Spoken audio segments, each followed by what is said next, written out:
Charge sheet కూడా file చేసి ట్రయల్కు వాళ్ళు రెడీ అవుతున్నారు. అక్కడేమో ఇంత ఆధారాలు సాక్ష్యాలు ఉండి వాళ్ళు ట్రయల్ కూడా రెడీ అవుతుంటే ఇక్కడ మనం కనీసం అవినీతి జరిగింది అని మాట్లాడడానికి కూడా కేంద్ర రాష్ట్ర ప్రభుత్వాలు సంకోచిస్తున్నాయంటే ఎందుకు అని అడుగుతున్నాం. ఈరోజు కేవలం చంద్రబాబు గారు బీజేపీతో కూటమి కట్టారు కాబట్టి, అదాని బీజేపీ మనిషి కాబట్టి ఈరోజు మాట్లాడడానికి కూడా భయపడుతున్నారు అంటే ఇక మీరు వీళ్ళ మీద యాక్షన్ తీసుకుంటారు అన్న నమ్మకం మీరు ప్రజలకు ఎలా కలిగిస్తారు? మీ మూడును చూస్తుంటే మీరు కనీసం అదాని అన్న పేరును కూడా ఉచ్చరించడానికి మీరు భయపడుతున్నారు అంటే ఇక మీరు ఈ అవినీతి మీద ఏ యాక్షన్ తీసుకుంటారు అని ప్రజలకు ఎలా నమ్మకం కలిగిస్తారు? అసలు మీరు యాక్షను ఎంక్వైరీయే చేయకపోతే, యాక్షనే తీసుకోకపోతే ఇక ఈ డీలు క్యాన్సల్ అవుతుంది అన్న నమ్మకం ప్రజలకు ఎలా కలుగుతుంది? ఈ డీలు క్యాన్సల్ అవ్వకపోతే ఈ డీల్లో నష్టపోయేది ఎవరండి? ప్రజలు కదా. ఈ బిల్లులు కట్టాల్సింది ప్రజలు కదా. ఇంత అత్యధికంగా అధిక రేటుకు కరెంటు కొంటాము అని జగన్మోహన్ రెడ్డి గారి ప్రభుత్వం సంతకాలు పెట్టి అది అదాని పవర్ దగ్గర నుంచి కొంటే ఈ అధిక మొత్తం చెల్లించాల్సింది ఆంధ్ర రాష్ట్ర ప్రజలు. మరి వాటి గురించి ఏం చేస్తున్నారు? ఎవరు ఆలోచన చేస్తున్నారు? అధికారంలో ఉన్న వాళ్ళు ఎందుకు మాట్లాడటం లేదు? చంద్రబాబు గారి పార్టీయే ఆ రోజుల్లో పయావులు కేశవ్ అనుకుంటా, అప్పుడు ఫైనాన్స్ మినిస్టరా, ఓకే, ఆయన గారే ఈ డీల్ జరుగుతున్నప్పుడే అవినీతి జరుగుతుంది అని చెప్పటం జరిగింది. పదే ఎన్ని మీడియా సమావేశాలలో ఎన్నిసార్లు అవినీతి జరుగుతుంది, ₹99 పవర్ కొనొచ్చు, అయినా కూడా పక్క రాష్ట్రంలో ₹99 కొంటుంటే జగన్మోహన్ రెడ్డి గారు మాత్రం ₹2.49 డీలు కుదుర్చుకున్నారు. ఇది అన్యాయం. ఏ బేసిస్ మీద ఈ డీలు కుదుర్చుకున్నారు? ఎవరితో సంప్రదింపులు చేశారు? ఏ బేసిస్ మీద ఇది కుదుర్చుకున్నారు అని అంతలా అడిగిన వాళ్ళు ఇప్పుడు ఎందుకు మాట్లాడటం లేదు? ఇప్పుడు చంద్రబాబు గారు ఎందుకు మాట్లాడటం లేదు? ఇప్పుడు కూడా బాలినేని గారు వాళ్ళ కూటమిలోనే ఉన్నారు. ఇప్పుడు కూడా బాలినేని గారు చెప్తూనే ఉన్నారు గోల్మాల్ జరిగింది అని, అక్రమం జరిగింది అని. మరి మీ కూటమిలో ఉన్న వాళ్ళే అక్రమం జరిగింది అని ఇప్పుడు చెప్తున్నారు. అప్పుడు కూడా ప్రెస్ మీట్లు పెట్టి ఉద్యమం చేసేంత లెవెల్లో మీరు మాట్లాడారు. మరి ఏ యాక్షన్ అయినా ఎందుకు తీసుకోవటం లేదు అని అడుగుతున్నాం. ఇది అన్యాయం కాదా అని అడుగుతున్నాం. కనీసం అసెంబ్లీలో చంద్రబాబు గారు జగన్మోహన్ రెడ్డి గారు అవినీతికి పాల్పడ్డారు అని మాట్లాడారు తప్పితే అదాని పేరు కూడా ఉచ్చరించడానికి ఇష్టపడలేదు అంటే ఇక మీరు ఏం యాక్షన్ తీసుకుంటారు? మీరు ఏ యాక్షన్ తీసుకోకపోతే, ఈ డీలు క్యాన్సిల్ అవ్వకపోతే ఈ బిల్లుల భారం పడేదంతా ప్రజల మీద కదా.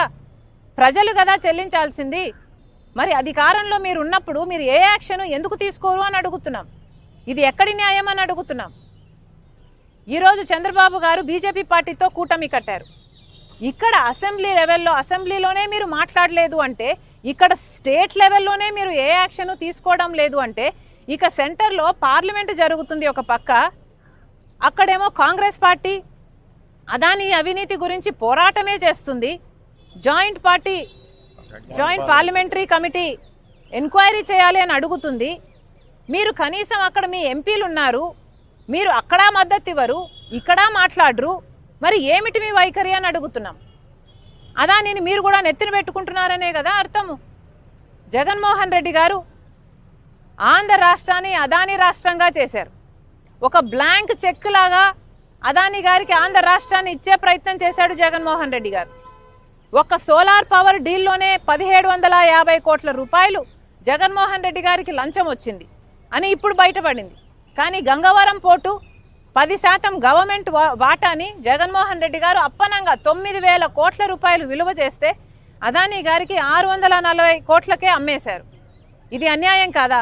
రాజశేఖర్ రెడ్డి గారే 30 ఏళ్ళకు ఆ పోర్టు మళ్ళీ ప్రభుత్వం చేతుల్లోకి రావాలి అని అంటే 15 ఏళ్ళు గడిచేపోయాయి. ఇంకో 15 ఏళ్లలో ఆ పోర్టు ప్రభుత్వం చేతుల్లోకి వచ్చేది.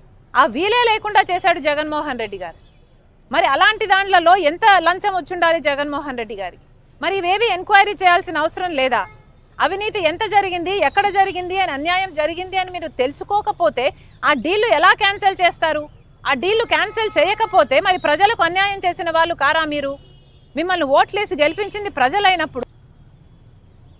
మళ్ళీ చెప్తున్నాం, అన్యాయం జరిగింది, అక్రమం జరిగింది, క్రైమ్ జరిగింది అని అమెరికా వాళ్ళు చెప్తున్నారు. అక్రమం జరిగింది, క్రైమ్ జరిగింది అని అమెరికా వాళ్ళు చెప్తున్నారు. సాక్ష్యాలు ఆధారాలు ఉన్నాయని వాళ్ళు చెప్పి వాళ్ళు ట్రయల్ కూడా ప్రొసీడ్ అవుతున్నారు.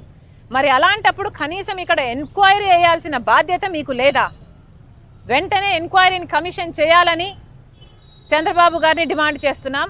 అంతేకాదు పార్లమెంటులో కూడా కాంగ్రెస్ పార్టీ పోరాటం చేస్తుంది జేపీసీ కావాలని ఈ అంశం మీద.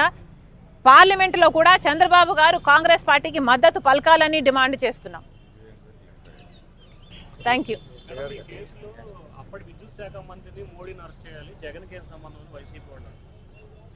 ఏంటమ్మా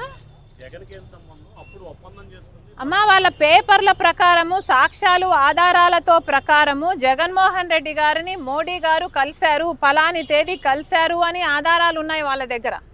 ఆ మరుసటి రోజు జగన్మోహన్ రెడ్డి గారికి ఇన్సెంటివ్స్ అంటే తెలుగులో ప్రోత్సాహకాలు అంటారా, అవి కూడా మాట్లాడుకోవడం జరిగింది అని చెప్పారు.